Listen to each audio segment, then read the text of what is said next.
কোলাঘাটে আজকে শুভেন্দু অধিকারী তার প্রশাসনিক বৈঠক রয়েছে, যেখানে কিন্তু ফের তৃণমূল সাংসদ বিধায়কদের উপস্থিতি দেখা যাচ্ছে। কোলাঘাটে মুখ্যমন্ত্রীর প্রশাসনিক বৈঠকে আজকে উপস্থিত রয়েছেন জুন মালিয়া এবং শিউলি সাহা। উজ্জ্বল মুখোপাধ্যায় আমাদের প্রতিনিধি রয়েছেন আমাদের সঙ্গে। উজ্জ্বলের আগে আমরা দেখেছি দুর্গাপুর, কল্যাণী এবং নবান্ন বিভিন্ন জায়গায় যখনই মুখ্যমন্ত্রী শুভেন্দু অধিকারী প্রশাসনিক বৈঠক করেছেন, তৃণমূল সাংসদ বিধায়করা তারা পৌঁছে গিয়েছেন।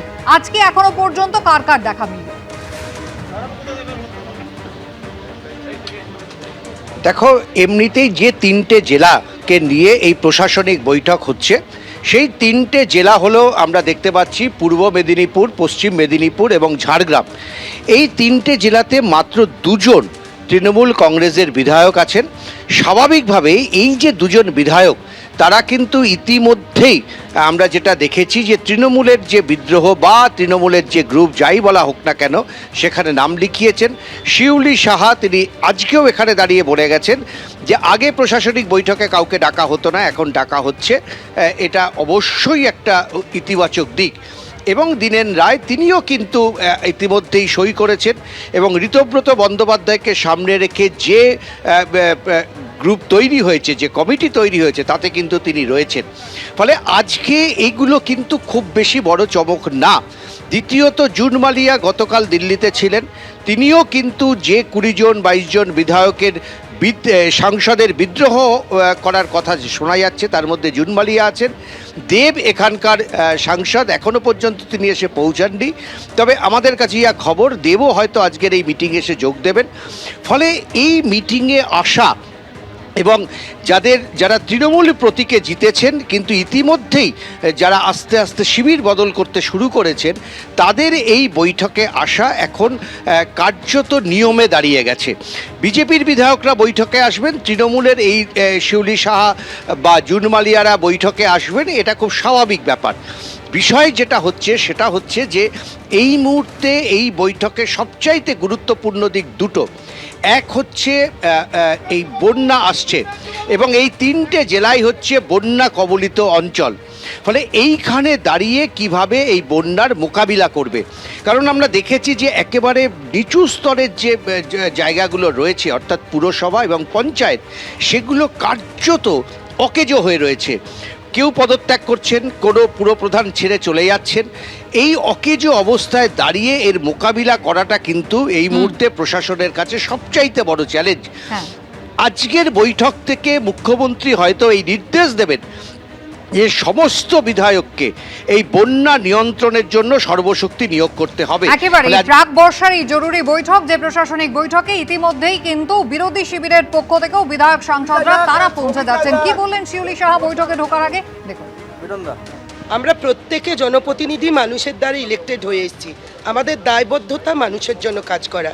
তো গভর্নমেন্ট ফর্ম করেছে, যে মিনিস্টার ডেকেছেন, সেখানে আসবো, আমার এলাকার কথা তুলে ধরবো, তার মানুষকে কি জবাব দেবো?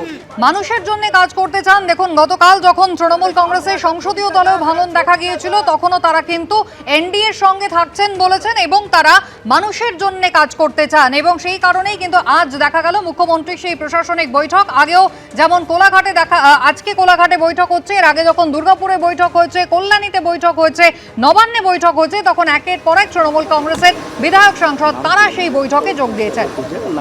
আজকে কোলাঘাটে বৈঠক, যেখানে শিউলি সাহা তিনি পৌঁছে গিয়েছেন। ময়নার বিজেপি বিধায়ক অশোক দিন্দা কি জানিয়েছেন দেখুন। এখানে সমস্ত বিরোধীদেরও ডাকা হয়েছে, এমপিদেরও ডাকা হয়েছে। এটাই হচ্ছে তফাৎ আগেকার সরকার আর এখনকার সরকারের, এটাই পরিবর্তন। এবং আমরা 2021 সালে যে আমরা জিতে বিধানসভাতে গিয়েছিলাম, আমরা যে জনপ্রতিনিধি মানুষের ভোটে আমরা জিতে গিয়েছিলাম, সেটার আমাদের গুরুত্বই ছিল না, গুরুত্ব দিতেও না, গুরুত্ব পেতামও না। আমাদের এই সরকার, বিজেপি সরকার, সেই গুরুত্বটা দিচ্ছে। প্রত্যেকটা বিরোধী লোকেদেরও কথা বলার, মিটিংয়ে ডাকা, তাদেরকে ডাকছে, তারা আসছে, উপস্থিত হচ্ছে, তাদেরও এলাকার কথা শোনা হচ্ছে। তো এটাই হচ্ছে পরিবর্তন। পরিষদীয় দল আগেই হাতছাড়া হয়েছে, এবার তৃণমূলের সংসদীয় দল হাতছাড়া হলো মমতা বন্দ্যোপাধ্যায়ের। লোকসভার বিদ্রোহী তৃণমূল সাংসদদের একটি ব্লক আলাদা হয়ে এনডিএর অংশ হয়ে কাজ করতে চেয়ে লোকসভার অধ্যক্ষকে চিঠি দিয়েছে গতকাল। এদিকে রাজ্যসভার পদ থেকে ইস্তফা দিয়েছেন সুখেন্দু শেখর রায়। সূত্রের খবর, আজ সাংসদ পদ ছাড়তে পারেন কোয়েল মল্লিকও। আমাদের মুখ্য উদ্দেশ্য বাংলার উন্নয়ন। আমরা কেন্দ্রীয় সরকারের সাথে এবং পশ্চিমবঙ্গ সরকারের সাথে যৌথভাবে এলাকার উন্নয়নের কাজ করতে চাই। আমরা এনডিএ কে সাপোর্ট করার জন্য আলাদা গ্রুপ করেছি। দিল্লি গেছিলেন আলো করতে, দর কষাকষি করতে, আর সেদিনই তার ঘরে নেমে এলো আরো অন্ধকার।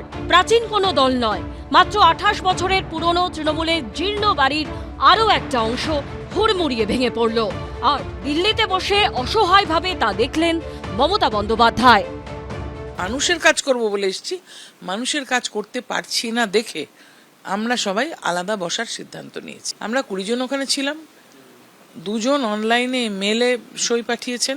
এনডিএর সঙ্গে কাজ করবেন? দেখুন, কেন্দ্রীয় যে সরকার আছে তারা ইতিমধ্যেই এই গত 3 দিনে 1 লক্ষ কোটি টাকা রেলের বাজেট, রেলের খাতে পশ্চিমবাংলাকে দিয়েছে, এবং উন্নয়নমূলক কাজকর্ম ইতিমধ্যেই যে নতুন সরকার পশ্চিমবাংলায় এসে তারা করছে আমরা দেখতে পাচ্ছি। আমরা সেই উন্নয়নে সামিল হতে চাই।